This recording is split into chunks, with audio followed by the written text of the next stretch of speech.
రామానుజాచార్యుల వారు శ్రీరంగంలో ఆయన శిష్యులందరినీ కూర్చోబెట్టుకొని నమ్మాళ్వార్ రచించిన తిరువాయి మొళ్ళి అందులోని పాశురాలను ఆయన చెప్తూ వస్తున్నారు. పాశురాలు చెప్తూ దానికి వ్యాఖ్యానం చేస్తూ ఉన్నారు. ఒక పాశురం ఆయన చదివారు. ఎందై తందై తందై తందై తందై కుమ్ముందై వానవర్ వానవర్ కోనోடும் సింధుప్పూ మగిరుం తిరువేంగడత్తు అందమిల్పుగర్ కార్ ఎరిల్ అన్నలే చదివి వివరిస్తూ ఉన్నారు. తిరుమల వైభవం గురించి వివరించే పాశురాలు అవన్నీ కూడా చెప్తూ ఉన్నారు. అయితే దీని అర్థం తెలుసుకోవడం కంటే ముందు, కథలు అవన్నీ తెలుసుకోవడం కంటే ముందు ఒక ప్రశ్న మీ అందరికీ. తిరుమల కొండ వైభవం అనగానే మనకు సినిమాలలో ఏ సినిమా గుర్తొస్తుంది? అన్నమయ్య సినిమా. అన్నమయ్య సినిమాలో నాగార్జున గారు అలా పైకి ఎక్కుతూ ఉంటే కొండ మీదకి ఎక్కలేక ఆయన పడిపోతే, అంటే అన్నమయ్య గారు, అప్పుడు సాక్షాత్తు శ్రీదేవి మాత అమ్మవారు వచ్చి తిరుమల కొండ మహిమను చెప్తారు. భానుప్రియ గారు చెప్తారు, గుర్తుండే ఉంటుంది మీకు. ఏం చెప్తారామె? ఈ కొండ సామాన్యమైన కొండ కాదు. ఇక్కడ సెలయేళ్లు గలగలమని పారవు, హరిహరి అని పాడుతుంటాయి. ఇది సాలగ్రామమయమైన కొండ, శాంతికి ఆలవాలం. ఇక్కడున్న వృక్షాలు రాళ్ళు మహర్షుల ప్రతిరూపాలే. ఇలా చెప్తూ వెళ్తుంటారామె. గుర్తుంది కదా మీకు? అసలు అదంతా ఎవరు చెప్పారు? ఎవరు రాశారు? నమ్మాళ్వార్ రాశారు. తిరువేంగడం గురించి రాస్తూ, తిరువేంగడం అంటే ఏం కాదు, తిరుమల, దాన్నే తిరువేంగడం అని పిలుస్తారు. తిరువేంగడం గురించి నమ్మాళ్వార్ రచించిన పాశురాలలో తిరుమల మహిమ అద్భుతంగా రాశారు. తిరుమల కొండ అదేం సామాన్యమైన కొండ కాదు. పరమపదము అంటే మోక్షం పొందిన వారు ఎక్కడికైతే వెళతారో ఆ ప్రదేశం, దాన్ని నిత్య విభూతి అని చెప్పి పిలుస్తారు. మనమున్నదేమో లీలా విభూతి.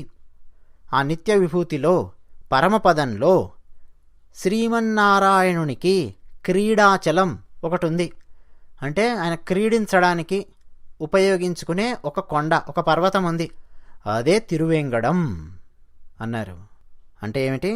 శ్రీ వెంకటేశ్వర స్వామివారే కాదు, అసలు ఆ తిరుమల కొండలే పరమ పవిత్రమైనవి అని చెప్పి మనం అర్థం చేసుకోవాలి. వాటిని చాలా పవిత్రంగా చూసుకోవాలి అని చెప్పి అర్థం చేసుకోవాలి. దాన్ని ఎవరైతే పవిత్రంగా చూసుకుంటారో వాళ్ళకి ఓట్లేసి కూర్చోబెడతాం. దాన్ని పవిత్రంగా గనక చూసుకోకపోతే ఉద్వాసన పలికి నాన్న వెళ్ళిరా నాన్న బాయ్ బాయ్ అంటాం. ఇప్పుడు పాశురం చదివాను కదా, ఎందై తందై, అందులో ఒక పదం ఉంది. శ్రీమన్నారాయణ, తిరుమల కొండల్లో నువ్వు ఉన్నావు, 7 లోకాలకు ప్రభువు నువ్వు, అనంతమైన కీర్తి నీది. నిన్ను నిత్యం అర్చించడానికి వైకుంఠం నుంచి నిత్య సూరులు, విశ్వక్సేనుల వారు వీళ్ళందరి దగ్గరికి వస్తారు. ఎలా వస్తారు? పువ్వులు తీసుకొని వస్తారు, వాటితో నిన్ను అర్చిస్తారు, పుష్పమాలలతో నిన్ను అర్చిస్తారు. ఇది ఆ పాశురానికి అర్థం. 7 లోకాలంటే 14 లోకాలు. అతల, వితల, సుతల, తలాతల, రసాతల, మహాతల, పాతాళ, ఇవన్నీ అథోలోకాలు. ఊర్ధ్వలోకాలు భూలోక, భువర్లోక, సువర్లోక, మహర్లోక, జనలోక, తపోలోక, సత్యలోక. ఇవి ఊర్ధ్వలోకాలు. 7 14 లోకాలకు నాయకుడు, ప్రభువు శ్రీ వెంకటేశ్వర స్వామివారు. వారిని తిరుమల కొండ మీద అర్చించడానికి నిత్య సూర్యులు వస్తారు. అంటే నిత్యం వైకుంఠంలో నివసించేవారు వస్తారు. గరుత్మంతుడు, సుదర్శనుడు, పాంచజన్యం, ఇక వీళ్ళందరూ వస్తారు అక్కడికి. నందకుడు, కౌస్తుభుడు వచ్చి అర్చించి వెళతారు, పువ్వులతో అర్చించి వెళతారు. ఇదంతా రామానుజాచార్యుల వారు తన శిష్యులకు వివరించారు. ఇంకందరూ రాత్రైంది వెళ్ళిపోయారు. రామానుజాచార్యుల వారు కూడా నిద్రపోయారు. కానీ నిద్ర పట్టలేదు. ఆలోచిస్తూ ఉన్నారు. ఇక ఆయన ఆ రోజు నిద్రపోకుండా ఆలోచించిన ఆలోచన ఏ స్థాయి కథకు దారితీసిందో ఒకసారి ఆలోచించండి, మీకే తెలుస్తుంది కథ వింటే. లేచి కూర్చున్నారు ఆయన. ఆ శ్రీరంగం దేవాలయం బయటే మంటపాలు ఇవన్నీ కూడా ఉన్నాయి. తిరుగుతూ ఉన్నారు అటు ఇటు, నిద్ర పట్టడం లేదు. వేదన బాధ. తిరుమల తిరుమల తిరుమల, వెంకటేశ వెంకటేశ. పువ్వులు ఎక్కడి నుంచి వస్తాయి తిరుమల వెంకటేశ్వర స్వామి వారికి? అయ్యో, అంత భయంకరమైన అడవి. అయ్యయ్యో, ఎవరు పువ్వులతో ఆయనను పూజిస్తారు? సరే, పాపం అర్చకులు ఉన్నారు, కష్టపడుతున్నారు, చేస్తున్నారు, కానీ పువ్వులు ఎక్కడి నుంచి వస్తాయి వాళ్లకు? ఏవో దొరికిన కొన్ని పువ్వులు తీసుకెళ్ళి అర్చిస్తూ ఉన్నారు. అసలు అక్కడ ఎవరో ఒకరు ఉండి పూల వనాన్ని పెంచి పువ్వులు గనక శ్రీ వెంకటేశ్వర స్వామి వారికి తీసుకెళ్ళి ఇస్తే ఎంత బాగుంటుంది. ఎన్నెన్నో పుష్పమాలలు అవన్నీ కూడా అలంకరిస్తారు కదా. అయ్యో, పువ్వులు ఎవరు తీసుకెళ్ళిస్తారు అక్కడ? ఎంత కష్టము, ఎంత కష్టము. తిరువేంగడం అంత అద్భుతమైన కొండ మన దగ్గరున్నది, పరమ పవిత్రమైన కొండ. అక్కడున్నాడు శ్రీమన్నారాయణుడు. ఆయనకు నిత్యం పుష్పకైంకర్యం ఎవరు చేస్తారు? ఇదే ఆలోచిస్తున్నారు ఆయన. ఇక నిద్రపట్టడం లేదు. నమ్మాళ్ళు వారు రచించిన పాశురంలోని పువ్వులు, అక్కడి నుంచి వీరి ఆలోచన. భక్తి, జ్ఞానము ఇలా ఉంటాయి. ఆలోచిస్తున్నారు. ఈయన ఆలోచిస్తూ అటు ఇటు తిరుగుతూ ఉంటే ప్రతి గంటకు నిద్ర మేల్కొని మరీ చూస్తుంటారు. ఈయన శిష్యులు ఇద్దరు. ఈయన ఎక్కడికి వెళ్ళినా తోడుంటారు. ఈయన ఎక్కడున్నారు, ఏం చేస్తున్నారు, అంతా బాగానే ఉందా లేదా చూసుకునే వాళ్ళు ఇద్దరు ఉన్నారు. కూరత్తాళ్వార్, మొదలియాండాన్ ఇద్దరు. మొదలియాండానికి ఇంకో పేరు దాశరథి. కూరత్తాళ్వార్, దాశరథి వీళ్ళిద్దరు లేచారు. వచ్చి చూశారు. వీరు అటు ఇటు తిరుగుతున్నారు మంటపంలో. రాత్రి. ఏమైందండి, ఏమైంది అని అడిగారు. ఏం లేదు, ఇది పరిస్థితి. నమ్మాళ్ళవారు ఇలా రాశాడు.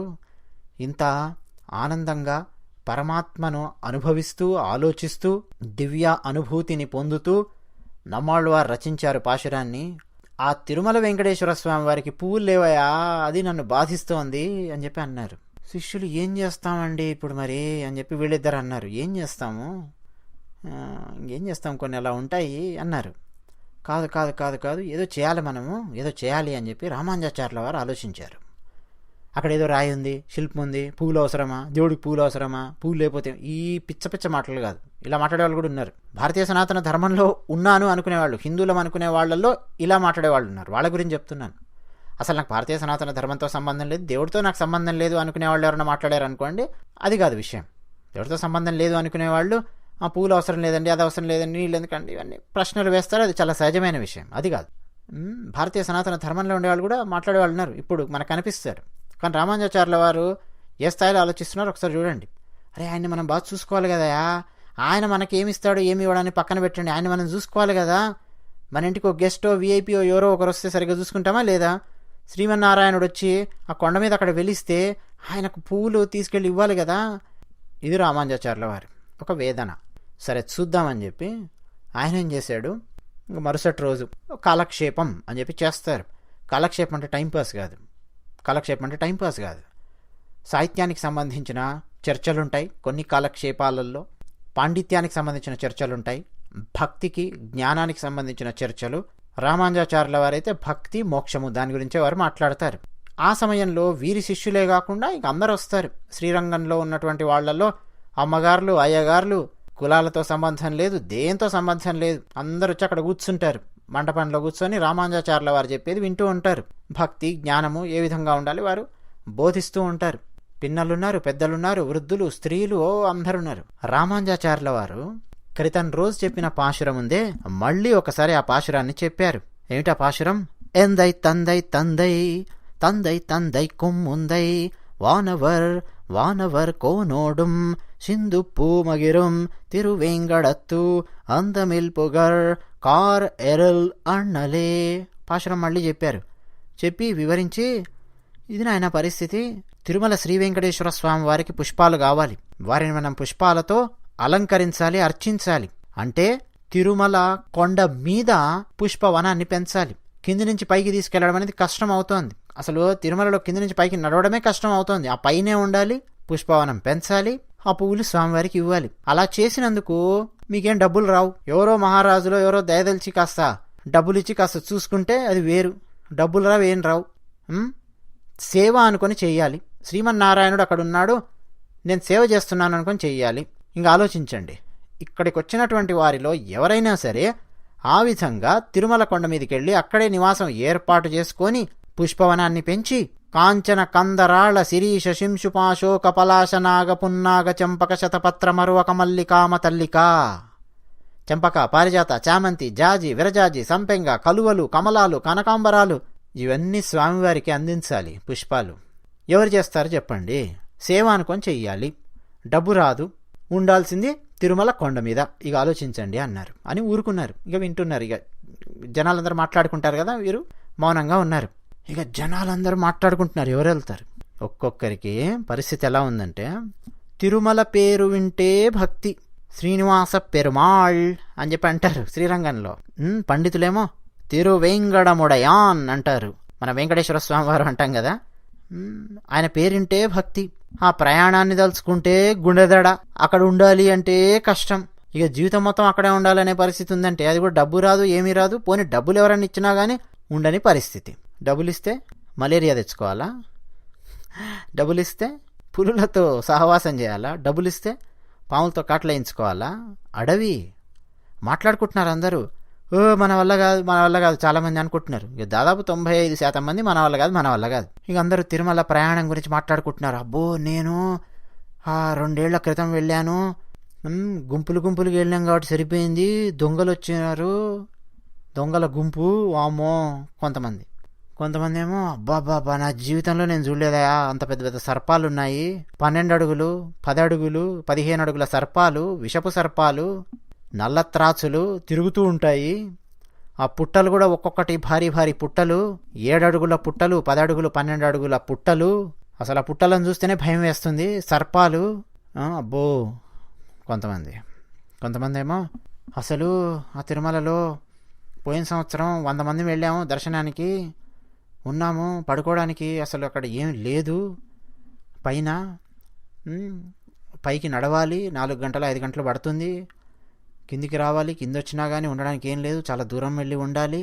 దోమలు వచ్చి కాట్లు వేస్తూ ఉంటే రకరకాల విషజ్వరాలు వచ్చాయి. అమ్మో చాలా భయానకము. ఇంకా కొంతమంది పాములు అంటే నాకు భయం ఏం లేదు కానండి, పులులు అమ్మమ్మమ్మమ్మమ్మ కేవలం 4-5 వేల పులులు మాత్రమే ఉన్నాయి. కేవలం 4-5 వేల పులులు. ఆలోచించండి. ఏంటంటే 4-5 వేల పులులు ఉంటాయా అంటారా? నేను మాట్లాడుతున్నది 1000 సంవత్సరాల క్రితం జరిగిన సంఘటన గురించి అండి. దాదాపు 1000 సంవత్సరాల క్రితం సంఘటన ఇదంతా. కేవలం 100 సంవత్సరాల క్రితం 1,00,000 పులులు ఉండేవి ఈ ప్రపంచంలో. 1,00,000 పులులు అంటే ఇక అంతకుముందు పులులు జంతువులు విపరీతంగా ఉండేవి. మనుషుల సంఖ్య తక్కువ, జంతువుల సంఖ్య ఎక్కువ. సింహాలు కూడా. మనిషి అన్నింటినీ పొట్టన పెట్టుకొని ఈ స్థాయి దాకా తీసుకొచ్చాడు. ఏది దొరికితే దాన్ని తినేయడం, దేన్ని పడితే దాన్ని చంపేయడం, తోళ్ల కోసం గోళ్ల కోసం పొట్టన పెట్టుకోవడం. మనిషి రాక్షసుల్లా ప్రవర్తించి ఈ స్థాయి దాకా తీసుకొచ్చాడు. ఇప్పుడు పులులు 30, 40, 100 కష్టపడి లెక్క పెడుతున్నారు. అప్పుడు పులులను లెక్క పెట్టాలి అంటే అసలు చెట్టు మీదకి ఎక్కి లెక్క పెట్టేది చాలా ఉండేవి. 4-5 వేల పులులు తిరుమల కొండల్లో తిరుగుతూ ఉన్నాయి. గర్జన వినిపిస్తుంది.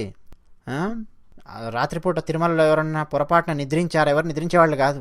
ఆ అర్చకులు కూడా కింది నుంచి చాలా కష్టపడి వెళ్ళి పాపం ఏదో దీపం పెట్టి స్వామివారికి పూజ చేసి మళ్ళీ కిందికి వచ్చేసేవాళ్ళు.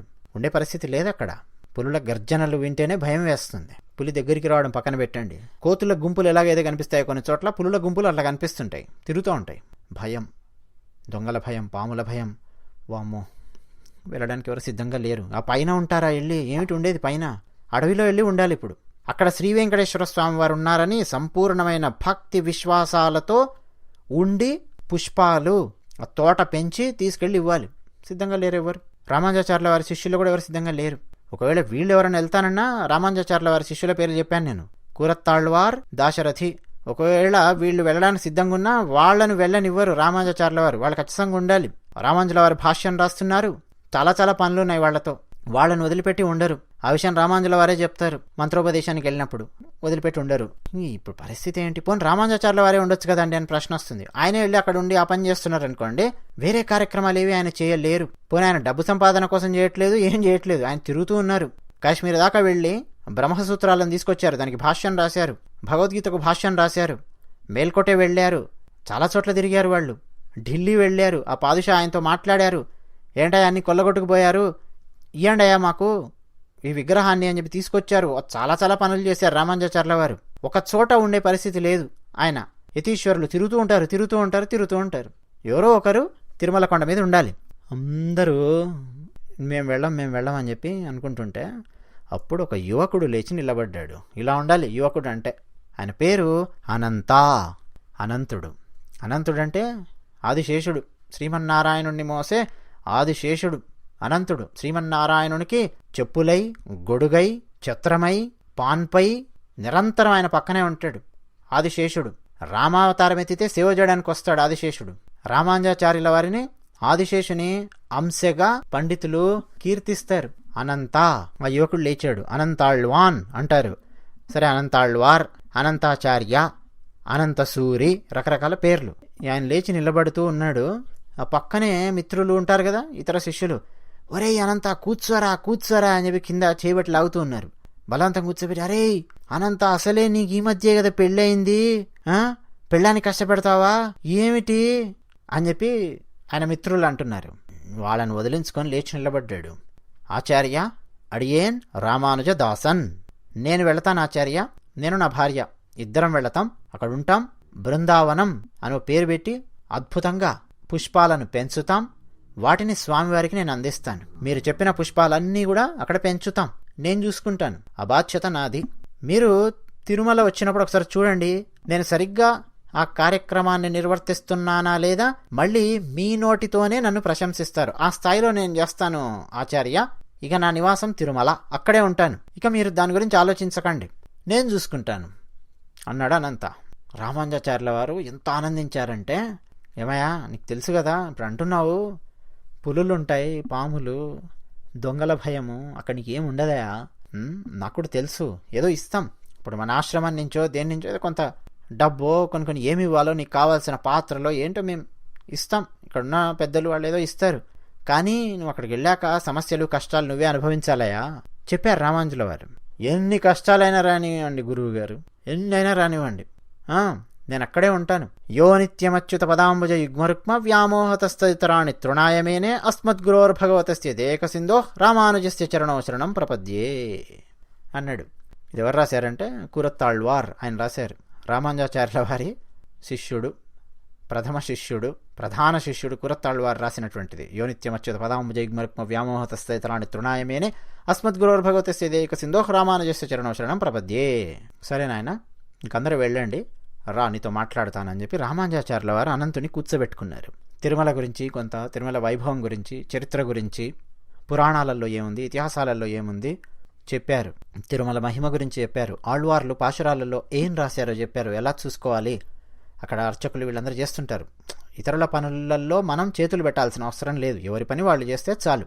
నాయన ఇది నీ బాధ్యత, పుష్పాలు వీటన్నిటిని పెంచాలి, చూసుకోవాలి, ఇది నీ బాధ్యత, వాటిని తీసుకెళ్ళి అక్కడ ఇవ్వు అని చెప్పారు. అంతేకాకుండా నాయన ఒక కథ కూడా నేను చెప్తాను, మా గురువుగారికి సంబంధించిన కథ నేను చెప్తాను. మా గురువుగారులలో 5 మంది గురువుగారులలో ఒక ఆయన మా మేనమామ, ఆయన కూడా తిరుమలలోనే ఉంటారు, కింద ఉంటారు, ఆయన పైన కష్టపడుతూ ఉంటారు. ఆయన కూడా, నేను ఈ ఆశ్రమం సన్యాసాశ్రమం స్వీకరించడం కంటే ముందు తిరుమల వెళ్ళాను, అక్కడ రామాయణం అధ్యయనం చేశాను మా మేనమామ గారి దగ్గర, అదంతా కూడా నీకు తెలిసే ఉంటుంది.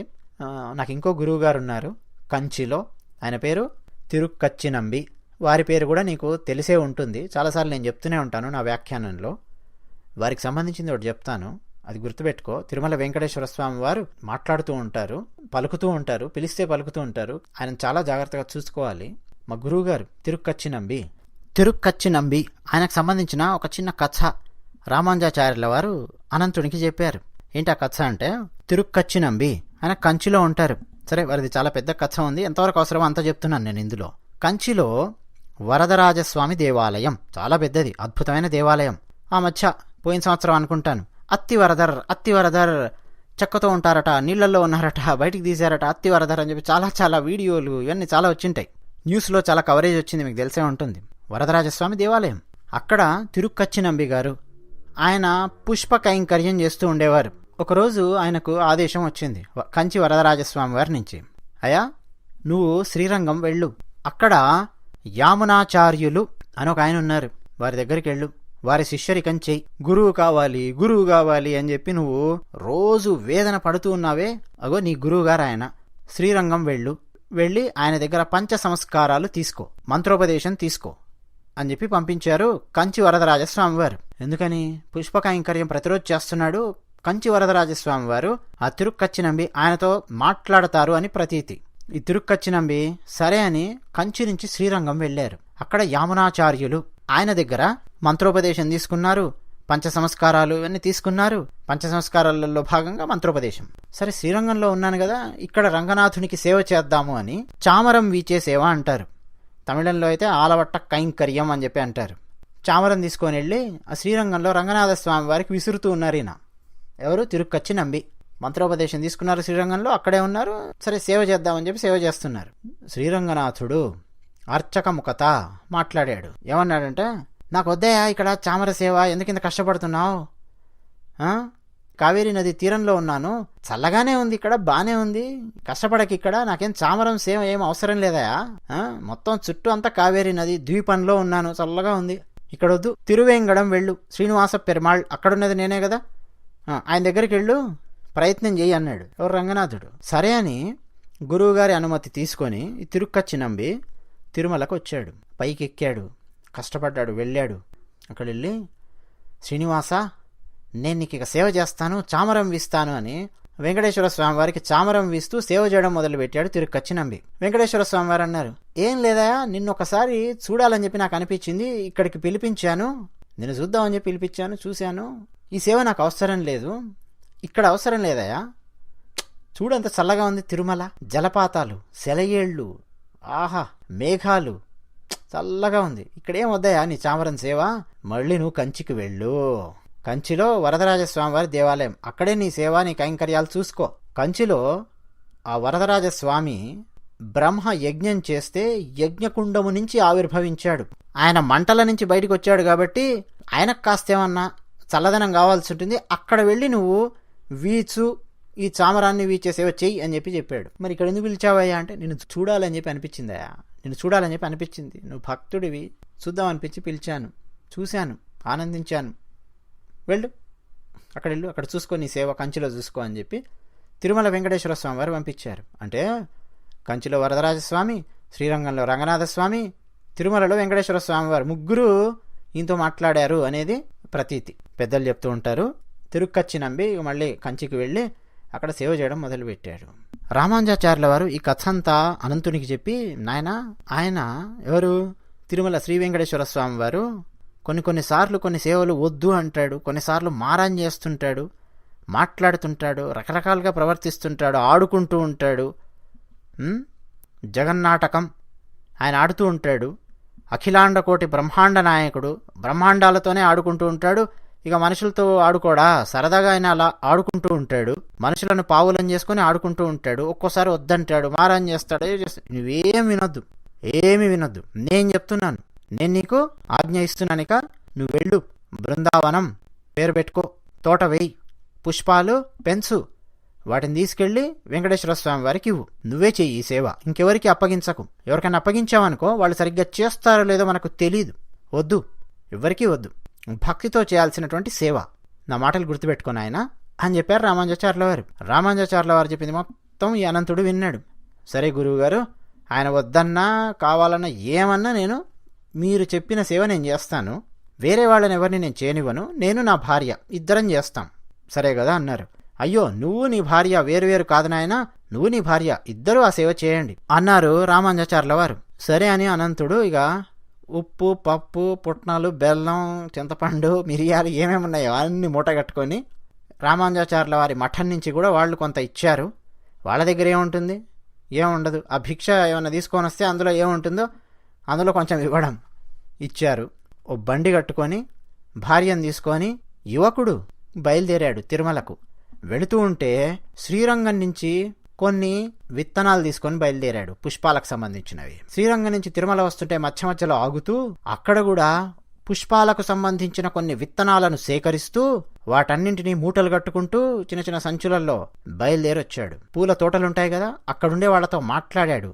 అయ్యా మాకు కొన్ని విత్తనాలు ఇవ్వండి అని చెప్పి తీసుకున్నాడు. వాటిని ఎలా పెంచాలి, ఏం చేయాలి అని చెప్పి ఒక్కొక్క పుష్పాన్ని ఒక్కొక్క విధంగా చూసుకోవాలి, ఒక్కొక్క రకమైన మట్టి కావాలి, ఒక్కొక్క రకంగా తవ్వాలి, ఒక్కొక్క లోతులో తవ్వాలి, పుష్పశాస్త్రం అనుకోండి. ఇక రకరకాలుగా ఆయన మాట్లాడుకుంటూ చర్చించుకుంటూ అధ్యయనం చేస్తూ తిరుమలకు వచ్చాడు. ఆ దారిలోనే ఇదంతా చేసుకుంటూ వచ్చాడు. ఇక ఇప్పుడు తిరుమలకి వెళ్ళాడు. ఇంకక్కడ అతి భయానకంగా పులులు, దోమలు, పాములు, పుట్టలు, దొంగలు, అలా ఉంది పరిస్థితి. లోయలు, దొంగలంటే ఏం చేస్తారు, డబ్బులుంటే వస్తారు, తే అంటారు, లేకపోతే కొడతారు, ఇదే కదా, అలా ఉండేది. ఈయన భార్య అండి, ఎవ్వరు లేరు అక్కడ తిరుమలలో. కింద కూడా ఇప్పుడు తిరుపతి అని చెప్పి మనం బస్టాండ్లు అవి అన్నీ చూస్తున్నామే, ఏమీ లేవు. అలివేలు మంగాపురం ఉంది చూడండి, అక్కడ కొన్ని ఇళ్ళు అలా ఉండేది పరిస్థితి, అంతే. ఇక ఆ బండి ఆయనకు డబ్బులు ఇవ్వాల్సినవి ఇచ్చి ఆయనను పంపించేసి ఇక ఇద్దరు కొండెక్కారు. పైకి వెళ్ళిన తర్వాత అక్కడ ఒక ప్రాంతాన్ని చూసుకొని దాన్ని చదును చేసుకొని ఇక ఈయనన్నీ తెచ్చుకున్నాడు. గుణపం ఏమేం కావాలో కొన్ని తెచ్చుకున్నాడు, చదును చేసుకున్నాడు. ఆ తర్వాత మళ్ళీ తిరుమలలో కిందికి వెళ్ళి తిరుపతి అనే పేరు కూడా లేదు అప్పుడు, ఏమేమి ఉన్నాయి అక్కడ కాస్త తినాల్సినవి ఏమున్నాయి, ఇది ఏమన్నా ఆహార పదార్థాలు ఎక్కడున్నాయి చూసుకోవాలి కదా కొత్త ఊరికి వెళ్ళినప్పుడు. ఇక అవన్నీ కాస్త చూసుకున్నాడు. అన్నీ చూసుకొని మళ్ళీ పైకి వెళ్ళాడు. ఇంకక్కడ ఆయన భార్య ఇద్దరు ఒక చిన్న పాక వేసుకున్నారండి, పూరిపాక లాంటిది. వాళ్ళిద్దరే కష్టపడి పూరిపాక వేసుకొని పుష్పవనాన్ని పెంచడం మొదలుపెట్టారు. ఇక ప్రతిరోజు అందంగా పుష్పవనం తయారవుతోంది. పుష్పాలు వస్తూ ఉన్నాయి. ఆహా! ఆ పుష్పాలన్నింటినీ తీసుకెళ్ళి అక్కడ అర్చక స్వాములకు ఇచ్చారు. ఆ అర్చకుల దగ్గరికి వెళ్ళి చెప్పాడు, అయ్యా రామానుజాచార్యుల వారు శ్రీరంగం నుంచి నన్ను పంపించారు, నేను ఇక్కడ ఉంటాను, మీకు ఈ పుష్పాలు ఇస్తాను, ఇవన్నీ కూడా వస్తాయి, స్వామివారికి అలంకరించండి, నేనే దండలు కూర్చుతాను, నేనే పనిచేస్తాను చెప్పాడు. అక్కడ ఉన్నవాళ్ళు కూడా అర్చకులు, మంచిదేనయ్యా, నిజమే స్వామివారికి అని బాగానే ఉంది, కానీ మీ ఇద్దరు ఇక్కడ ఏముంటారయ్యా, కష్టము, వద్దు అని వాళ్ళు కూడా అన్నారు. వీళ్ళ బాగు కోరి, లేదండి మా గురువుగారు చెప్పారు, మా గురువుగారికి నేను మాట ఇచ్చాను, నేను ఇక్కడే ఉంటాను. అనంతుడు అక్కడే ఉన్నాడు. క్రమక్రమంగా నెలలు గడుస్తున్న కొద్దీ అందంగా పుష్పాలు తయారయ్యాయి. అందంగా పుష్పాలు వికసించడం మొదలుపెట్టాయి. వాటన్నింటినీ పూల మాలల్లాగా కుచ్చి వెంకటేశ్వర స్వామి వారికి వేస్తూ ఉన్నారు. ప్రతిరోజు నీళ్లు చాలా దూరం నుంచి మోసుకొని రావాల్సి వస్తోంది. దగ్గరే ఒక బావి లాంటిది ఒకటి ఉంటే ఎక్కువ లోతు కూడా తవ్వాల్సిన అవసరం లేదు. అప్పట్లో కొంత లోతు త్రవ్వితే కొన్ని నీళ్లు పడతాయి, దాన్ని పుష్పాలకు ఉపయోగించుకోవచ్చు అనుకున్నాడు. ఆయన భార్య గర్భవతి. ఆయన భార్య ఇద్దరు కలిసి పని చేసుకుంటూ ఉన్నారు. భార్య గర్భవతి. వెళ్ళేటప్పటికే ఆమె గర్భవతి, దానికి 2వ నెలనో ఏదో గర్భవతి ఉంది. ఆమె బావి తవ్వడం మొదలుపెట్టాడు. ఆయన భార్యకు తట్టలో మట్టి వేసిస్తున్నాడు. ఆ భార్య మట్టి తీసుకెళ్ళి ఎక్కడో దూరాన పోసి వస్తోంది. ఆమె అలసిపోతోంది, అసలే గర్భవతి. ఇప్పుడైతే ఇంకా 7 నెలలో 8 నెలలో ఉంటాయి. కష్టపడుతోంది, తట్ట మోస్తోంది. ఈయన త్రవ్వి తీసిస్తున్నాడు. ఈయన గురువుగారు ఇచ్చిన మంత్రం ద్వయం, దాన్నే పదే ఉచ్చరిస్తూ నామస్మరణ చేస్తూ, హరినామస్మరణ, నారాయణ నామస్మరణ చేస్తూ ఆయన పనిచేస్తున్నాడు. ఇక ఆమె కూడా నారాయణ నామస్మరణ చేస్తూ ఆ తట్టలో మట్టి మోసుకొని తీసుకెళ్ళి అక్కడ వేస్తోంది. అప్పుడు వెంకటేశ్వర స్వామి వారికి జాలి కలిగింది. అయ్యయ్యో వీళ్ళేంటా ఇలా పనిచేస్తున్నారు, ఇక్కడికి వచ్చి ఈ అడవిలో కూడా ఇంత కష్టపడి, సహాయం చేద్దాం, కొంచెం కాస్త ఆడుకుందాం, సహాయం చేద్దాం అనుకొని వెంకటేశ్వర స్వామి వారు ఒక చిన్న పిల్లవాడిలాగా, ఓ 10 ఏళ్ల పిల్లవాడిలాగా మారి వాళ్ళ దగ్గరికి వచ్చాడు. నేను మట్టి మోస్తాను, నాకు కాస్త మట్టిస్తారా అన్నాడు. తాత అన్నాడు అని చెప్పి చెప్తూ ఉంటారు. 2 కథల్లో మనకు వినిపిస్తుంటుంది. నిజానికి తాత అంటే సంస్కృతంలో తండ్రి అని చెప్పి అర్థం. నేను మోస్తానండి అని చెప్పి వచ్చాడు. ఎవరి పిల్లవాడివా నువ్వు, ఏమిటి అడవి లోపల, ఏమిటి యాత్రికులు ఎవరైనా వచ్చారా? అప్పుడప్పుడు యాత్రికులు వస్తూ ఉండేవారు, గుంపులుగా వచ్చి మళ్ళీ వెళ్ళిపోతూ ఉండేవారు. ఏమిటి యాత్రికులు ఎవరైనా వచ్చారా, పిల్లవాడు తప్పివా, పో అక్కడ నడు, నువ్వేమిటి పని చేసేది, వెళ్ళు అన్నాడు. ఈయన రామానుజాచార్యుల వారు గురువుగారు ఏం చెప్పారు, వేరే వాళ్ళు ఎవరు అవసరం లేదు, మీరిద్దరే చేయండి అన్నాడు కదా, అది గుర్తుపెట్టుకున్నాడు ఆయన. వెళ్ళవయా వెళ్ళు అన్నాడు. వెంకటేశ్వర స్వామి వారు పిల్లవాళ్ళ వచ్చాడు కదా, వినలేదు. నేను కూడా మోస్తాను అన్నాడు. వెళ్తావా వెళ్ళవా, నడు అన్నాడు. సరే అని వెళ్ళినట్టు చేసి అమ్మగారిని పట్టుకున్నాడు వెంకటేశ్వర స్వామి వారు. ఆయన భార్యని, ఏంటమ్మా ఇంత కష్టపడి మోస్తున్నావు, ఆ మట్టి తట్ట నాకు ఇవ్వు, సగం దూరం నువ్వు తీసుకొచ్చివ్వు, సగం దూరం నేను తీసుకెళ్ళి వేస్తాను అన్నాడు. ఆమె పాపం చెమటలు తెచ్చుకుంటూ సరే నాయన తీసుకో అన్నది. ఆమె పరిస్థితి అది. మట్టి తట్ట తీసుకెళ్ళి దూరాన పోసి వస్తున్నాడు. 4-5 సార్లు ఈమె ఆ తట్ట, ఖాళీ తట్ట తీసుకొచ్చి ఇస్తుంటే అనంతాళ్ళు వారికి అర్థమైంది, ఇంత వేగంగా ఇలా వెళ్ళేస్తుందబ్బా అని. చూస్తే ఆ పిల్లవాడు అక్కడే ఉన్నాడు. నిన్ను వెళ్ళమని చెప్పాను కదా, వెళ్ళలేదా అని బావి తవ్వుతున్నాడు కదా, చేతిలో గుణపం ఉంది. ఆ గుణపాన్ని అలా విసిరాడు. నిజానికి ఆ పిల్లవాడికి తగలాలని కానీ కొట్టాలని కానీ విసిరలేదు, అలా విసిరాడు. ఈ పిల్లవాడు మరి కావాలని చెప్పి అడ్డొచ్చాడా, ఏమన్నా లీల చూపించడానికి అడ్డొచ్చాడా, ఏం జరిగిందో తెలీదు. సరిగ్గా ఆ గుణపం వెళ్ళి ఆ పిల్లవాడి గడ్డానికి తగిలింది. చుబుకము గడ్డము అక్కడెళ్ళి తగిలింది. ఈ పిల్లవాడు అక్కడి నుంచి పరిగెత్తుకుంటూ వెళ్ళిపోయాడు. పిల్లవాడికి గట్టిగా దెబ్బ తగిలిందా తెలియదు, ఏం తెలీదు. మామూలుగా గట్టిగా దెబ్బ తగిలిందంటే పిల్లవాడు కింద పడి ఉండాలి, ఏడవాలి, ఏడుపు లేదు, కింద పడలేదు, ఏం లేదు, ఆడుకుంటూ పాడుకుంటూ వెళ్ళిపోతున్నట్టు పరిగెత్తుకొని వెళ్ళిపోయాడు. సరేలే అని మళ్ళీ గుణపం తెచ్చి మళ్ళీ పని చేసుకున్నాడు ఆయన. సాయంత్రం అయ్యేసరికి పుష్పాలన్నీ మళ్ళీ సిద్ధం చేసి వాటిని తీసుకెళ్లి దేవాలయంలో ఇవ్వాలి కదా, అక్కడ తీసుకెళ్లి పెట్టాడు. శ్రీ వెంకటేశ్వర స్వామి వారి విగ్రహం, అర్చామూర్తి, గడ్డం నుంచి రక్తం గారుతోంది. ఆయన చూసి ఆశ్చర్యపోయాడు, ఏంటయ్యా ఇది రక్తం గారుతోంది అని. అక్కడున్న అర్చకుని ముఖత పలికించాడు వెంకటేశ్వర స్వామి వారు. నువ్వే కొట్టావు కదా నన్ను అన్నాడు వెంకటేశ్వర స్వామి వారు. నేనెప్పుడు కొట్టాను, నేనెందుకు కొడతాను అన్నాడు. అనంతాళ్ళవారు, నువ్వే కొట్టావు కదయా, గుణపం తీసి విసిరావు కదా నా మీద, దెబ్బ తగిలింది అన్నాడు.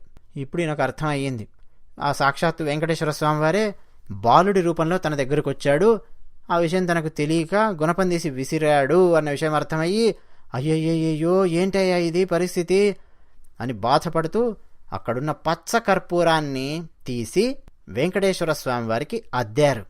గాయాలు గనక అయితే అప్పట్లో ఏమేమి వైద్యం చేస్తారో అలాంటి వైద్యం కాస్త చల్లగా ఉంటుంది అని గాయం నుంచి పచ్చ కర్పూరాన్ని ఆయన గడ్డానికి అద్దారు. అప్పటి నుంచి ఇప్పటి వరకు వెంకటేశ్వర స్వామి వారి గడ్డం మీద ఆ ప్రాంతంలో మనకు పచ్చ కర్పూరం కనిపిస్తుంది. ఆలయంలో గుణపం కూడా పెట్టి ఉండేది, ఇప్పుడు పెట్టి ఉంచారా లేదో తెలీదు, ఆ మధ్యలో తీసేయడం మళ్ళీ పెట్టడం ఏంటో అయినట్టున్నాయి. అంటే అదే గుణపమా అండి అంటే చెప్పలేం, కానీ ఒక గుణపాన్ని అయితే ఆలయంలో ఒక చోట వేలాడదీసి ఉంచేవారు. ఎందుకు ఈ గుణపము అంటే ఈ కథ వినిపిస్తూ ఉండేవారు, ఇగో ఇలా ఉంది అందుకని చెప్పి ఇగో ఈ గుణపాన్ని గుర్తుగా పెట్టాము, ఇది కథ, వెంకటేశ్వర స్వామి వారికి పచ్చకర్పూరం అద్దుతూ ఉంటాము, ఇదంతా చెప్తూ ఉండేవారు. ఇదొక కథ. మరోసారి ఏమైందంటే వెంకటేశ్వర స్వామి వారు అర్చకముఖత పలికిస్తూ అనంతాళ్వారిని ఒకసారి తీసుకురాండాయా, పని చేస్తున్నాడు కదా అక్కడ, ఒకసారి తీసుకురండి మాట్లాడాలి అని చెప్పి అన్నాడు. ఆలయంలో ఉండే అర్చకులలో ఒక ఆయన పిల్లవాడిని కూడా వెంట పెట్టుకొని వచ్చారు. ఒరేయ్ వెళ్ళరా, వెళ్ళి ఆ అనంతాళ్వారిని పిలుచుకొనిరా, వెంకటేశ్వర స్వామి వారు పిలుస్తున్నారు, ఏదో మాట్లాడాలట అని చెప్పి పంపించాడు. ఎవరు? అర్చకుడు. ఆ పిల్లవాడు పరిగెత్తుకుంటూ వచ్చి, అయా అనంతాళ్వార్, వెంకటేశ్వర స్వామి వారు నీతో మాట్లాడాలట, ఏదో వెంటనే ఇప్పుడే రమ్మన్నారు అని చెప్పాడు. అనంతాళ్వారు ఏం చేస్తున్నాడు? పువ్వులు ఒక్కొక్కటి తెంపి బుట్టలో వేసుకుంటూ ఉన్నాడు. తర్వాత వాటిని కుచ్చాలి, దండలు తయారు చేయాలి, పనుంది. వెంటనే పిల్లవాడితో, నేను ఇప్పుడు రాను అన్నాను చెప్పాయా, నేను పనిలో ఉన్నాను, ఎలాగూ వస్తాను కదా అప్పుడు మాట్లాడమను అని అనంతాళ్వారు అన్నాడు. పిల్లవాడు ఆశ్చర్యపోయి, లేదండి పిలుస్తున్నది వెంకటేశ్వర స్వామి వారు అన్నాడు. వెంకటేశ్వర స్వామి వారు పిలువని ఎవరైనా పిలువనయ్యా, నాకు పనుంది కదా, ఈ పువ్వులు ఇవన్నీ కుచ్చాలి కదా, ఇంక నేను కాకుండా ఎవరు చేస్తారు చెప్పు, అసలే నా భార్య ఇప్పుడు బాలింతరాలు, కష్టమయ్యా, వెళ్ళి చెప్పుపో అన్నాడు అనంతాళ్వారు. ఈ పిల్లవాడు పరిగెత్తుకొని వెళ్ళి ఆయనకు చెప్పారు.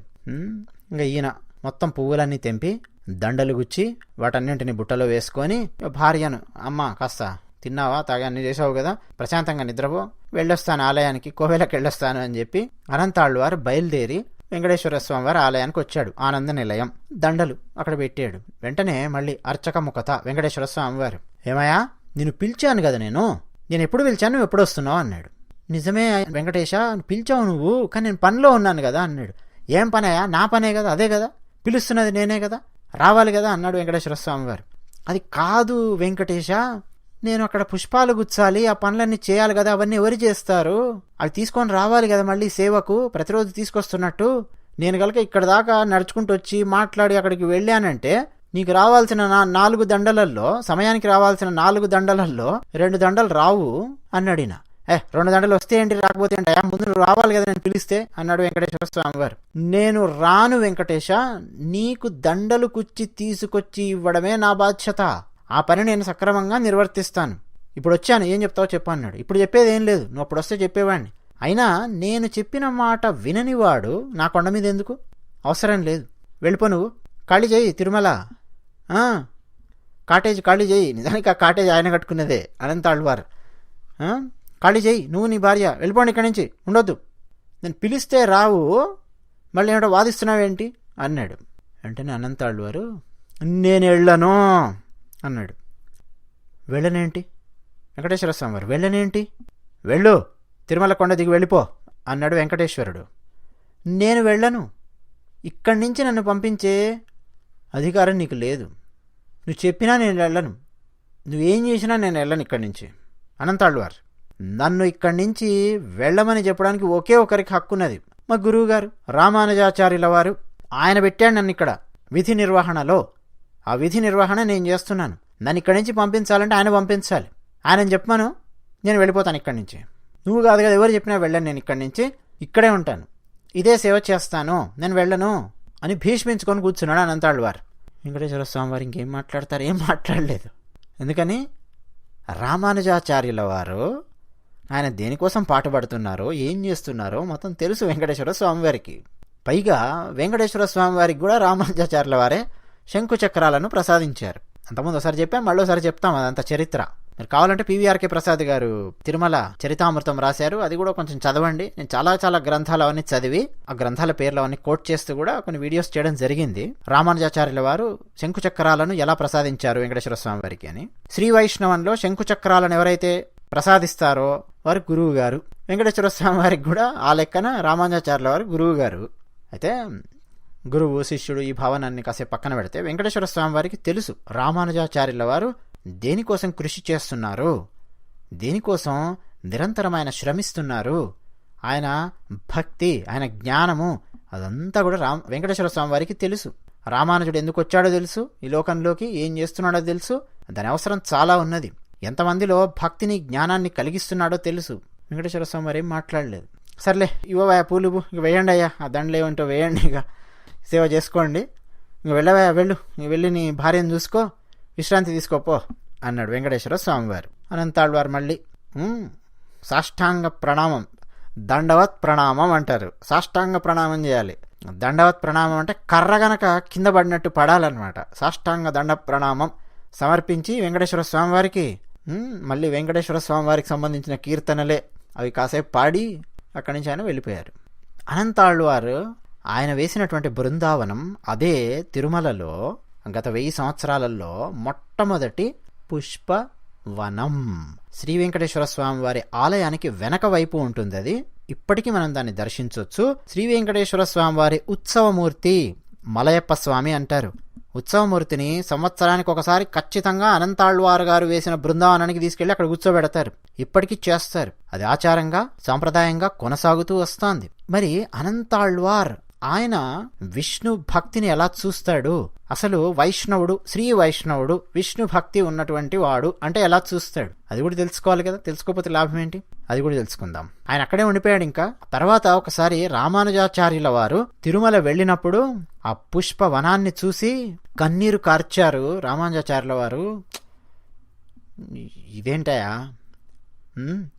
ఏవో కొన్ని పుష్పాలు కొన్ని పెంచుతావు, ఒక్కొక్క మొక్క ఏదో పెడతావు, నేను చెప్పినట్టు చేయాలి కదా మామ అనుకున్నట్టు, ఏదో శాస్త్రానికి ఒక్కొక్క మొక్క ఏదో పెడతావు, ఏదో చేస్తావు అనుకుంటే ఇదేమిటాయా పూల వనాన్నే పెంచావు, ఇన్ని పూలదండలా ఒక్కడివి, పైగా నీ భార్య ఇంత కష్టపడుతున్నారా, ఏమిటాయా ఇది అని రామానుజాచార్యుల వారు. అంటే రామానుజాచార్యుల వారి మాట మీద అంత గౌరవం, అంత నమ్మకంతో, అంత భక్తితో పనిచేసినటువంటి శిష్యులు ఉన్నారు.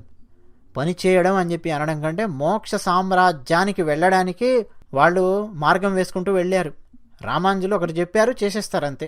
ఆ తర్వాత వచ్చినటువంటి చాలామంది ఇక పుష్పవనం దాని గురించి ఎంతో మాట్లాడుకున్నారు. ఇక పుష్పవనాలు పెంచడం మొదలెట్టారు. అవన్నీ చాలా తర్వాత వచ్చాయి. మంది మార్బలం వచ్చాక, పైన ఉండడానికి అవకాశాలు వచ్చాక, అవన్నీ అసలు ఏ అవకాశము లేని సమయంలో అక్కడ ఉన్నాడండి అనంతాళ్వారు. సామాన్యుడు కాదు ఆయన.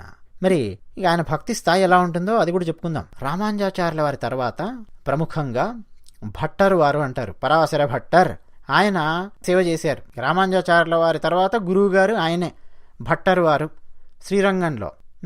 ఆయన తన శిష్యులను కూర్చోబెట్టుకొని ఇదయ్యా విష్ణు భక్తుడు ఇలా ఉండాలి, భక్తుడు ఇలా ఉండాలి అని చెప్తూ ఉంటే ఆయన శిష్యుల్లో ఒక ఆయన ప్రశ్న వేశాడు. కాదండి, మేమందరం భక్తులమే కదా, బాగానే ఉన్నాం కదా, ఇంకేదో చెప్తున్నారు అన్నట్టుగా ప్రశ్న వేశాడు ఒక ఆయన శిష్యుడు. సరేనాయా, నీకు ఓ పని చేయి, నువ్వు నీకు కావాల్సినవన్నీ నీకు ఇస్తాము, ఒకసారి తిరుమల వెంకటేశ్వర స్వామి వారి దర్శనం చేసుకొని రా. వచ్చేటప్పుడు అక్కడే బృందావనం అనే ఒక పుష్పవనం ఉంటుంది, పుష్పవాటిక, అక్కడికి వెళ్ళు. అక్కడ అనంతాళ్వారు ఉంటారు, వినే ఉంటావు కదా పేరు. ఆయన దగ్గరికి వెళ్ళి కూర్చో, ఆయనను అడుగు ప్రశ్న, వైష్ణవుడు అంటే ఎవరు అని ఆయనను ప్రశ్న వెయ్యి. ఆయన ఏం సమాధానం చెప్తాడో విని రా అని భట్టర్ వారు తన శిష్యుణ్ణి తిరుమలకు పంపించారు. ఇప్పుడు భట్టర్ వారి శిష్యుడు తిరుమలకు వచ్చాడు. అనంతాళ్వార్ ఆయన వృద్ధుడయ్యాడు అప్పటికి. ఆ వృద్ధుడైనా ఒక గుణపం పెట్టి ఏదో చేస్తూనే ఉన్నాడు పాపం ఆయన పని, పుష్పాలు పెంచడం ఇవన్నీ. ఈ శిష్యుడు శ్రీరంగం నుంచి వచ్చి వెంకటేశ్వర స్వామి వారిని దర్శనం చేసుకొని అనంతాళ్వారి దగ్గరికి వెళ్ళి కూర్చొని నమస్కారం పెట్టి, అయ్యా భట్టర్ వారు పంపించారు అన్నాడు. అయ్యయ్యో శ్రీరంగం నుంచి వచ్చారా, భట్టర్ వారు పంపించారా, ఎలా ఉన్నారండి, ఆయిల్ ఎలా ఉంది, వారు ఎలా ఉన్నారు, వీళ్ళు ఎలా ఉన్నారు, అన్ని ప్రశ్నలు వేస్తారు కదా, వేశాడు. కూర్చున్నారు. అప్పుడు ఈ శ్రీరంగం నుంచి వచ్చిన ఆయన అడిగాడు, అయ్యా శ్రీ వైష్ణవుడు, నిజమైన శ్రీ వైష్ణవుడు అంటే ఎలా ఉంటాడు అని ప్రశ్న వేశాడు. దానికి అనంతాళ్వారు సమాధానం ఇచ్చాడు. ఒక కొంగలాగా, ఒక కోడిలాగా ఉప్పులాగా ఉంటాడు అన్నాడు. కొంగ, కోడి, ఉప్ప ఏంటి ఇది అంటే ఏం లేదా, కొంగ ఏదో ధ్యానం చేస్తున్నట్టు అలా నిలబడి ఉంటుంది. అక్కడే సరస్సు దగ్గర ఎన్ని గంటలైనా సరే అది వేచి చూస్తూనే ఉంటుంది కొంగ.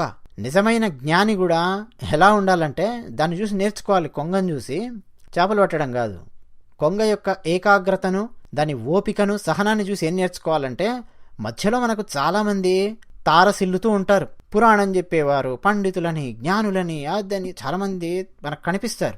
వారిలో నిజమైన గురువు మనకు దొరికేంత వరకు మనం సహనముతో వేచి ఉండాలి. నిజమైన గురువు గారినే మనం పట్టుకోవాలి. మనకు నిజమైన గురువు గారు అంటే ఎవరు? మోక్ష జ్ఞానాన్ని అందించేవారు నిజమైన గురువు. వారు దొరికే వరకు మనం సహనంతో ఉండాలి. అది మొట్టమొదటి లక్షణం శ్రీ వైష్ణవుడిది. రెండో లక్షణం ఏంటంటే కోడి పుంజు. కోడి చెప్పాను కదా, కోడిని ఎప్పుడైనా గమనించు. దాన్ని అలా ఆరుబయట వదిలేసినప్పుడు, ఎక్కడైనా వదిలేయి, అది అరణ్యమా ఆరుబయట ఇంటి వెనక సంబంధం లేదు. మొత్తం అక్కడున్న పదార్థాలలోంచి దానికి ఏం కావాలో దాన్ని మాత్రమే అత్యంత సూక్ష్మమైన దృష్టితో చూస్తూ ముక్కుతో పొడిచి అది తీసుకుంటుంది. మిగిలిందంతా వదిలేస్తుంది, అనవసరం మిగిలింది. అంత సూక్ష్మ దృష్టితో మనకు ఏం కావాలో దాన్ని మాత్రమే మనం స్వీకరించేటట్టుండాలి. కోడి ముందు పనికి మాలింది, పనికొచ్చేవి, ధాన్యం మొత్తం వేస్తే పనికొచ్చే ధాన్యాన్ని మాత్రమే అది సరిగ్గా తీసుకొని తింటుంది. అంత పొట్టులో ధాన్యం ఎక్కడుందో సరిగ్గా చూసి అత్యంత వేగంగా అక్కడికి వెళ్ళి ఆ గింజను తీసుకొని నోట్లో వేసుకుంటుంది. జ్ఞాన సముపార్జన చేసేటప్పుడు అలా సముపార్జన చెయ్యాలి. ఇక శ్రీ వైష్ణవుడు చిట్ట చివరగా ఉప్పులాగా ఉండాలి. ఎలా ఉండాలి ఉప్పులాగా అంటే, భోజనం చేస్తూ ఉన్నప్పుడు ఉప్పు తక్కువైంది అనుకోండి, అప్పుడు అందరికీ తెలుస్తుంది. ఉప్పు తక్కువైందండి, ఉప్పు తక్కువైందండి, ఉప్పు తక్కువైందండి అంటారు. ఉప్పు అసలు లేదనుకోండి, తెలుస్తుంది. ఉప్పు సరిగ్గా పడింది అనుకోండి, ఎవ్వరు ఉప్పు గురించి మాట్లాడరు. ఉప్పు సరిగ్గా పడిందండి అని చెప్పి ఎవరు అన్నారు. ఈ మిరపకాయ బజ్జీ బాగుందండి, ఈ పులిహోర బాగుందండి, ఈ దప్పళ్ళం బాగుందండి, సాంబార్ బాగుందండి, ఈ కూర, ఈ శాకం బాగుంది, అది బాగుంది, ఇది అన్నీ చెప్తారు. ఉప్పు బాగా పడిందండి, ఉప్పు బాగుందండి అని చెప్పి ఎవరు అన్నారు. శ్రీ వైష్ణవుడు అలా ఉండాలి. ఉన్నట్టు తెలిసి తెలియనట్టు ఉండాలి. అందరిలో ఉన్నట్టే ఉండాలి. ఉన్నా సరే లేడు అన్నట్టు ఉండాలి. లేకపోతే అరే లేడేమిటి అని చెప్పి అనిపించాలి. ఒకవేళ లేకపోతే మాట్లాడుకోవాలి. ఉంటే తెలియకూడదు, ఉండి రుచి కలిగించాలి. ఇన్ని లక్షణాలున్నాయి ఉప్పుకు, అలా ఉండాలి అని అనంతాళ్వార్ శ్రీరంగం నుంచి వచ్చిన భట్టర్వారి శిష్యుడికి చెప్పాడు. ఈ లక్షణాలన్నీ అలవడాలంటే భాగవతుల కైంకర్యం చెయ్యాలి. కైంకర్యం అంటే సేవ. మీడియాలో రాసినట్టు కైంకర్యము అని తప్పుడు పదాలలో రాస్తూ ఉంటారు. కైంకర్యం అంటే సేవ. పుష్ప కైంకర్యం, ఇంతకుముందు నేను అన్నాను పుష్ప కైంకర్యం అని. పుష్పాలతో సేవ చేయడం. భాగవత కైంకర్యం, భగవంతుని కైంకర్యం, ఆచార్య కైంకర్యం. గురువుకు సేవ చెయ్యాలి, భగవంతునికి సేవ చెయ్యాలి, భాగవతులకు సేవ చెయ్యాలి. ఇది నాయన ఉండాల్సిన లక్షణం అని అనంతాళ్వార్ ఆయనకు చెప్పాడు. అందుకే అండి భాగవతుల సేవ అంటే, ఇంటికి ఎవరైనా సరే వచ్చారనుకోండి, లేదు ఇప్పుడు మనం 10 మందికో 100 మందికో అన్నం పెట్టామనుకోండి, ఏమంటాం మనం? అన్నదానము అంటాం, అంతే కదా. ఫలానా దేవాలయంలో నేను అన్నదానం చేశానండి, అన్నదానం అన్నదానం అన్నదానం అంటాం. శ్రీ వైష్ణవంలో అన్నదానం అనే పదం ఎవరు ఉపయోగించారు? ఇంటికి ఒక 10 మంది వచ్చారు, తిన్నారనుకోండి, తదీయారాధన అని చెప్పి పిలుస్తారు. తదీయ ఆరాధన, భాగవతులను అర్చించుట అంటారు. అన్నదానం చేశానండి అని చెప్పి అనరు. ఎందుకంటే అన్నదానములో నేనేదో దానం చేశాను అనే ఒక చిన్న అహంకారం అనేది కనిపిస్తుంది. కాబట్టి దానం కాదండి, తదీయారాధన అని చెప్పి పిలుస్తారు. తదీయ అనే పదం భాగవతంలో ఉంది. నేను ఎప్పుడైనా నాకు అవకాశం దొరికి భాగవతం చెప్తే ఎక్కడుందో ఏంటో అవన్నీ నేను చెప్తాను. తదీయారాధన అంటారు. ఆ తర్వాత అనంతాళ్వార్ అక్కడే ఆ తిరుమలలోనే ఆయన పరమపదించారు. ఆయన భార్య సేవ చేశారు. వారి భార్య పేరు మనకు దొరకడం లేదు, లభించడం లేదు. ఒక్కొక్క గ్రంథంలో ఒక్కొక్క రకంగా ఉంది. నేను కూడా పరిశోధిస్తూ ఉన్నాను, దొరికినప్పుడు నేను చెప్తాను. తర్వాత ఇంకొక కథ, శ్రీశైల పూర్ణులు అని రామానుజాచార్యుల వారి మేనమామ. తిరుమల నంబి అని చెప్పి పిలుస్తారు ఆయనను. తిరుమల నంబి అని ఎందుకన్నారంటే, తిరుక్కచ్చి నంబి, కంచిలో ఒక నంబి ఉన్నాడు, తిరుమలలో ఒక నంబి ఉన్నాడు. కాబట్టి గురు పరంపరలో కానీ మాట్లాడేటప్పుడు కన్ఫ్యూజన్ ఏమీ ఉండకూడదని తిరుమల నంబి, తిరుమలతో సంబంధం ఉన్న నంబి, కంచితో సంబంధం ఉన్న నంబి తిరుక్కచ్చి నంబి అని చెప్పి పిలుస్తారు. తిరుమల నంబి రామానుజాచార్యుల వారి మేనమామ. ఆయన అసలు పేరు శ్రీశైల పూర్ణుడు. ఆయన రామానుజాచార్యుల వారికి తిరుమలలో రామాయణ రహస్యాలను వివరించారు. రామానుజుడు తిరుమలకు వెళ్ళి అక్కడ చదువుకున్నారు. రామాయణ రహస్యాలను చర్చించుకుంటూ, దాని వ్యాఖ్యానం వింటూ, ఒక్కొక్క శ్లోకాన్ని, ఒక్కొక్క పదాన్ని విభజించుకుంటూ, ఆలోచించుకుంటూ వేదాలకు పరమ పదానికి ఏ విధంగా ఒక్కొక్క శ్లోకం సంధానం చేయబడి ఉంది, మోక్షాన్ని ఏ విధంగా అనుగ్రహిస్తుంది, ఏ ఏ శ్లోకాలు ఎలా ఉన్నాయి, అవన్నీ కూడా అధ్యయనం చేశారు. ఇక ఆయన శ్రీశైల పూర్ణులు ఆయన తిరుమలలో ఉన్నప్పుడు, అంటే తిరుమల నంబి ఆయన తిరుమలలో ఉన్నప్పుడు ఆయన చేసే సేవ ఏంటంటే నీళ్లు తీసుకొచ్చి ఇవ్వడం, అభిషేకానికి నీళ్లు తీసుకొచ్చి ఇవ్వడం. పాపం ఆయన మధ్య వయస్సు, తర్వాత వృద్ధుడయ్యాడు. ఆయన సేవ, వృద్ధుడైనా గాని సేవ, పాప వినాశనం దగ్గర ఉన్న నీటిని ముంచుకొని, కుండలు కదండి అప్పుడు, కుండలలో తీసుకురావాలి, ముంచుకొని భుజం మీద పెట్టుకొని 8 కిలోమీటర్లు ఉంటుంది మార్గం, నడుచుకుంటూ వచ్చి తిరుమల దేవాలయంలో అక్కడ ఇచ్చేవాడు, అభిషేకం చేయండి అయ్యా స్వామివారికి అని. దగ్గరలో నీళ్లు లేవు, పరిస్థితి అది, పాప వినాశనం, 8 కిలోమీటర్లు నడిచి తీసుకురావాలి, తెచ్చేవాడు. వృద్ధుడవుతూ ఉన్నాడు. ఆయనను చూసి వెంకటేశ్వర స్వామి వారికి కాస్త జాలి కలిగి, సరే వద్దాం, ఆయన కూడా కాస్త అలా పలకరిద్దాం. వెంకటేశ్వర స్వామి వారు పలకరించడానికి వచ్చారంటే 2 ఉంటాయి. ఒకటి అనుగ్రహించడానికి వచ్చారు, 2 సరదాగా ఆడుకోవడానికి వచ్చారు. ఆడుకుంటూ అనుగ్రహిస్తూ వచ్చారు. ఎలా వచ్చారంటే అక్కడ కిరాతులు, బోయలు ఉంటారు కదా, అలా ఉన్నారు ఈయన వెంకటేశ్వర స్వామివారు. ఒక యువకుడు విల్లంబులు పట్టుకొని ఉన్నాడు. ఆ విల్లంబులు కూడా కోయలు వాళ్ళు ఉపయోగిస్తారు కదా, అలాంటి బాణాలు అలా ఉన్నాయి. నడుచుకుంటూ వచ్చాడు. ఈయన పాప వినాశనం నుంచి దాదాపు ఒక 5 కిలోమీటర్ల దాకా నడిచాడు తిరుమల నంబి. ఇంకొక 3 కిలోమీటర్లు నడిస్తే అంటే దాదాపు దగ్గరికి వచ్చినట్టే వెంకటేశ్వర స్వామివారి దేవాలయం. సరిగ్గా అక్కడ పట్టుకున్నాడు వెంకటేశ్వరుడు. తాత అని పిలిచాడు. తాత అంటే తండ్రి చెప్పాను. తాత, దాహంగా ఉంది తాత, నీ కొండలో నీళ్లున్నాయి కదా, కాస్త ఇవ్వా, తాగుతాను అన్నాడు. దానికి తిరుమల నంబి, నాయనా ఇది అభిషేకం కోసం తీసుకెళ్తున్న జలం, వద్దు నాయనా, ఈ జలం వద్దు, కావాలంటే అక్కడికి రా, దేవాలయం దగ్గరికి రా. లేదు, నువ్వు వెళ్ళి తాగు, చాలా దూరం నుంచి తీసుకొని వస్తున్నాను నాయన, అర్థం చేసుకో అన్నాడు. చాలా వినయంగా చెప్పాడు.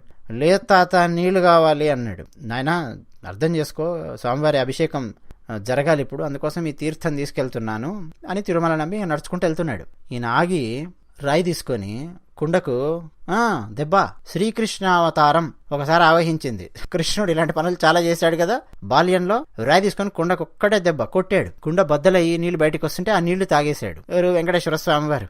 తాగి అమ్మయ్య దాహం తీరింది అనుకున్నాడు. ఇప్పుడు తిరుమల నంబి అక్కడ కూర్చొని ఏడుస్తూ, ఎంత పని చేసావు నాయనా, తిట్టలేదు, బూతులు తిట్టాలి అన్నాడు, ఎంత పని చేసావు నాయనా, అక్కడెక్కడో పాప వినాశనం నుంచి తెస్తున్నాను, ఈ సమయానికి అభిషేకం జరగాలి, అభిషేకం సమయానికి సరిగ్గా అక్కడ నీళ్లు ఇవ్వాలి, నేను అభిషేకం చేయడం అనేది ఆలస్యం అవుతుంది, అభిషేకం ఆలస్యం అయిందంటే తర్వాత జరిగే కార్యక్రమాలన్నీ ఆలస్యం అవుతాయి, స్వామివారు భోజనం చేయడం ఆలస్యం అవుతుంది, ఆయన ఆలస్యంగా తింటాడయా స్వామివారు, ఆలస్యంగా తింటే ఆలస్యంగా పడుకుంటాడు, ఆలస్యంగా పడుకున్నాడంటే ఆలస్యంగా నిద్రలేస్తాడు, ఆలస్యంగా నిద్రలేచాడంటే ఆయన ఆరోగ్యం ఏమవుతుందో తెలియదు. ఎవరు ఈయన తిరుమల నంబి, ఎవరి ఆరోగ్యం, శ్రీ వెంకటేశ్వర స్వామి వారి గురించి. అంటే భక్తిలో పండిపోయినటువంటి వాడు. రామానుజాచార్యుల వారికి గురువు అంటే మరి సామాన్యంగా ఉండరు కదా. రామానుజాచార్యుల వారికి ఉన్న 5 మంది గురువుల్లో ఈయనొకరు. అయ్యో అని చెప్పి బాధపడుతుంటే, తాత ఏం తాత నీళ్ళా, సరే ఇప్పుడే నీళ్ళు ఇక్కడ రప్పిస్తాను, తీసుకొని వెళ్ళు అని బాణం పెట్టి ఆ కొండకేసి బాణాన్ని కొట్టాడు. ఆ కొండలో నుంచి, ఆకాశంలో నుంచి గంగానది ప్రవహించినట్టు కొండ పైనుంచి నీళ్లు అలా ప్రవహించాయి. ఒక్క దుముకాయి నీళ్లు. ఈయన నోరు తెరుచుకొని చూస్తున్నాడు తిరుమల నంబి. సరే తాత, ఆ నీళ్లు తీసుకొని వెళ్ళు, వస్తాను అని ఈయన అక్కడి నుంచి అదృశ్యం అయిపోయాడు. ఇప్పుడు తిరుమల నంబికి అర్థమైంది, వచ్చింది సాక్షాత్తు వెంకటేశ్వర స్వామివారు అని. ఆయన ఒకసారి వెంకటేశ వెంకటేశ అని నమస్కారం పెట్టి, నన్ను అనుగ్రహించడానికి వచ్చావా నువ్వు, ప్రతిరోజు ఇంత దూరం వెళుతున్నానని, కష్టపడుతున్నానని, నా వయసు ఇదంతా చూసి నన్ను అనుగ్రహించడానికి వచ్చావా ప్రభు అనుకొని ఆ నీళ్లు తీసుకొని వెళ్ళాలంటే ఇప్పుడు కుండ లేదు. వెళ్ళాడు. ఈ అర్చకులు వాళ్ళకి చెప్పాలనుకొని వెళ్తే అక్కడ అర్చకులు అంటున్నారు, ఆరగింపు అవన్నీ ఇక్కడ పెట్టేసేయండి అని ఏదో చెప్తున్నారు. అంటే నైవేద్యానికి సిద్ధం చేస్తున్నారు, అభిషేకాలు ఇవన్నీ అయిపోయాయి. ఏమిటండి నీళ్లు లేవు కదా అన్నాడిన. లేదండి, ఈరోజు వెంకటేశ్వర స్వామి వారు అర్చక ముఖత మాట్లాడారు, ఈరోజు అభిషేకం జరగాల్సిన అభిషేకం జరిగిపోయింది, ఈరోజు అవసరం లేదు, ఇక నైవేద్యం ఇవన్నీ ఏమేమి ఉన్నాయో కార్యక్రమాలు చేసుకోండి అయ్యా అని చెప్పి అనుమతి ఇచ్చారు అని అక్కడున్న వాళ్ళు చెప్పారు. ఇక జరిగిందంతా అక్కడున్న వాళ్ళకి చెప్పాడు ఈయన. ఆ తర్వాత నుంచి ఆకాశగంగా జలాన్ని తిరుమల శ్రీ వెంకటేశ్వర స్వామి వారికి అభిషేకం చేయడానికి అర్చకులు తీసుకుని వెళుతూ ఉంటారు. ఇది కథ. ఏం కథ చెప్పాను ఇప్పుడు నేను? తిరుమల నంబి కథ చెప్పాను. 3 కథలు చెప్పాను నేను. రామానుజాచార్యుల వారు ఆలోచించి ఎవరిని పంపించారు? అనంతాళ్వార్. అది ఒక కథ. రామానుజాచార్యుల వారు అనంతాళ్వారికి చెప్పిన తిరుక్కచ్చి నంబి కథ. 3వ కథ ఏం కథ? తిరుమల నంబి కథ. 4వ కథ చెప్పి ముగిద్దాం. 4వ కథ మీలో చాలా మందికి తెలిసి ఉంటుంది, అందుకే చివరగా చెప్తున్నాను. తొండమాన్ చక్రవర్తి ప్రతిరోజు వెంకటేశ్వర స్వామి వారిని బంగారు తులసీ దళాలతో సహస్రనామార్చన చేస్తూ అర్చిస్తూ ఉండేవారు. వెంకటేశ్వర స్వామి వారికి నాకన్నా గొప్ప భక్తుడు ఎవరు ఉండరు అని చెప్పి ఆయన అనుకుంటూ ఉండేవాడు. తొండమాన్ చక్రవర్తి పద్మావతి అమ్మవారికి బాబాయ్ అవుతాడు. ఆకాశరాజు గారి తమ్ముడు తొండమాన్ చక్రవర్తి. అయితే తొండమాన్ చక్రవర్తికి ఇలా గర్వం ప్రవేశించగానే వెంకటేశ్వర స్వామి వారికి సరే సరే చూసుకుందాం కానీ నీ గర్వం తగ్గిద్దాం కానీ చెప్పి అనుకున్నారు. ఒకరోజు వెంకటేశ్వర స్వామి వారికి బంగారు పుష్పాలతో సహస్రనామార్చన చేసి వెళ్ళాక, గుడి తలుపులు మూసేసి వెళ్ళాక, ఇక మరుసటి ఉదయం తెరుస్తారు కదా, తెరవగానే అక్కడ బంగారు తులసీ దళాలకు బదులుగా మట్టి తులసీ దళాలు, మట్టి పుష్పాలు కనిపించాయి. ఏమిటి ఇలా ఉంది, ఎవరొచ్చారు దేవాలయంలోకి అని తొండమాన్ చక్రవర్తి ఆయన బాధపడుతూ చూస్తుంటే అప్పుడు వెంకటేశ్వర స్వామి వారు మాట్లాడి, నువ్వు అన్నావు కదయా నీకన్నా గొప్ప భక్తులు లేరని, చాలామంది ఉన్నారు, అదిగో ఫలానా ఊళ్ళో కుమ్మరి భీమన్న అని చెప్పి ఒక ఆయన ఉన్నాడు. వెంకటేశ్వర స్వామి అనుకుంటూ నాదే ఒక చెక్క బొమ్మ తయారు చేసి వాళ్ళ ఇంట్లో పెట్టుకొని నిరంతరం నన్ను అర్చిస్తూ పూజిస్తూ కుండలు తయారు చేసుకుంటూ జీవిస్తూ ఉన్నాడు ధర్మబద్ధంగా. దాంతోపాటు ఆ కుండలు చేసే బంకమన్నుతో 4 తులసి దళాలు పుష్పాలు చేసి నన్ను అర్చిస్తూ ఉన్నాడయా. ఆయన పాపం అక్కడి నుంచి ఇక్కడ దాకా రాలేడు కదా, ఆయనకున్న దాంట్లో ఏదో ఆ కుండలో పెట్టి ప్రసాదంలాగా నాకు పెట్టి దాన్నే ఏదో ప్రసాదం తింటున్నట్టు వాళ్ళు తన్మయత్వంతో తింటున్నారయా ఆ దంపతులు, మరి వాళ్ళు భక్తులు కాదా అన్నాడు వెంకటేశ్వర స్వామి. తొండమాన్ చక్రవర్తి ఎవరు స్వామి ఆ భక్తులు ఎక్కడుంటారు అని అడిగాడు. అదిగో అక్కడుంటారని చెప్పాడు. వెంటనే తొండమాన్ చక్రవర్తి ఆ కుమ్మరి భీమన్నను వెతుక్కుంటూ ఒక సామాన్యమైన వ్యక్తి వచ్చినట్టు వచ్చాడు. రాజుగారు కుమ్మరి భీమన్న దగ్గరకు వచ్చాడు. ఏం చేస్తున్నాడో చూసి ఆశ్చర్యపోయాడు. కుమ్మరి భీమన్న మట్టితో పుష్పాలు తయారు చేసి వెంకటేశ్వర స్వామి వారికి పెడుతున్నాడు. ఒక కుండలో రాగి సంకటి ముద్ద పెట్టి రాయలసీమ నైవేద్యంగా పెడుతూ ఉన్నాడు. వెంకటేశ్వర స్వామి వారు దాంతోనే సంతృప్తి పడుతూ ఉన్నారు. వెంకటేశ్వర స్వామి వారు అక్కడ ప్రత్యక్షమయ్యి కుమ్మరి భీమన్నకు ఆయన భార్యకు ఇద్దరికి మోక్షాన్ని అనుగ్రహించారు. తొండమాన్ చక్రవర్తి కన్ను తెరిపించారు. నిజమే, నీ దగ్గర ఉన్నదంతా నువ్వు పూజ చేసావు, వాళ్ళ దగ్గర ఉన్నదంతా వాళ్ళు పూజ చేశారు. వాళ్ళేం తక్కువ కాదు, నువ్వేం ఎక్కువ కాదు. దాన్ని అర్చించడంలో అందరూ సమానమే. వాళ్ళ దగ్గర ఏముంటే దాంతో అర్చిస్తారు. ఎక్కడో దూరంగా కూర్చున్నాడు, పిలిస్తే నేను పలకనా అన్న సందేహం ఏం లేదు, పలుకుతాను. భక్తితో సమర్పిస్తే స్వీకరిస్తాను అని వెంకటేశ్వర స్వామి వారు చెప్పారు. ఇక అప్పటినుంచి తొండమాన్ చక్రవర్తి ఒక శాసనం చేశాడు. బంగారు పాత్రలలో కాదయా, భక్తితో మట్టి కుండలో పెట్టినా సరే శ్రీనివాసుడు స్వీకరిస్తాడు. ప్రతిరోజు ఇక్కడే కుమ్మరివారు ఉన్నారు కదా, ఒక కొత్త కుండ తయారు చేయండి, అందులో స్వామివారికి పెట్టే ప్రసాదాన్ని పెట్టండి, చిన్న మట్టి పెంకులో పెట్టండి, స్వీకరిస్తాడు ఆయన. అలా చేయండి అయ్యా అని ఒక శాసనం చేశాడు. అప్పటి నుంచి అదే చేస్తూ వస్తున్నారు. పెద్ద పెద్ద గంగాళాల నిండా ప్రసాదం తీసుకెళ్తారు. పులిహోర, దద్దోజనం, బొబ్బట్లు అవి అన్ని తీసుకెళ్ళినా వాటన్ని కులశేఖరపడికి యువతలే పెడతారు. ఇక్కడే ఆగుతాయి, కులశేఖరపడి దగ్గర ఆగుతాయి. ఈ ప్రసాదాన్ని మాత్రం మట్టి కుండలో పెట్టిన ప్రసాదాన్ని స్వామివారి దగ్గర తీసుకెళ్లి వారికి నివేదన చేస్తారు, ఆరగింపు చేస్తారు. సరే, ఇంక ఇదంతా నడుస్తోంది. ఇక తిరుమలలో చాలా చాలా మార్పులు వచ్చాయి, ఇవన్నీ మీకు తెలిసిందే. ఇప్పుడు మీకు సందేహం రావాలి, ఎందుకండి ఈ 4 కథలు చెప్పారు? అసలు మొదటి నుంచి చిట్ట చివరి వరకు ఇప్పటి వరకు ఎంతమంది విన్నారండి? విన్నవాళ్ళు ఒకసారి కామెంట్ సెక్షన్లో ఓం నమో నారాయణాయ అని కానీ వెంకటేశ అని కానీ మీ అభిప్రాయాలను కానీ రాయండి. చాలామంది సంపూర్ణంగా వినరు, అది మన సమాజంలో ఉంది. శ్రవణం అనేది తగ్గింది.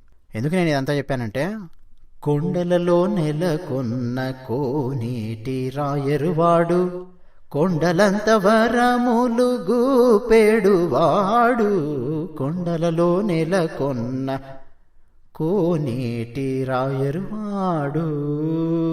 పాట విన్నారా? 3 చరణాలు ఉంటాయి ఆ పాటలో. ఆ పాటలోని 3 చరణాలలో ఏ ఏ పేర్లైతే వచ్చాయో ఆ కథలు నేను మీకు వినిపించాను. 3 చరణాలలో మొదటి చరణం కుమ్మరదాసుడైన కురువరత్తి నంబి ఇమ్మన్న వరములెల్ల ఇచ్చినవాడు, దొమ్ములు చేసిన ఎట్టి తొండమాన్ చక్రవర్తి రమ్మన్న చోటికి వచ్చి నమ్మినవాడు. మొదటి చరణంలో కురువరత్తి నంబి, తొండమాన్ చక్రవర్తి ఇద్దరొచ్చారు. ఎవరు వీళ్ళిద్దరూ? కుమ్మరి భీమన్న, తొండమాన్ చక్రవర్తి. ఆ కథ నేను మీకు చెప్పాను.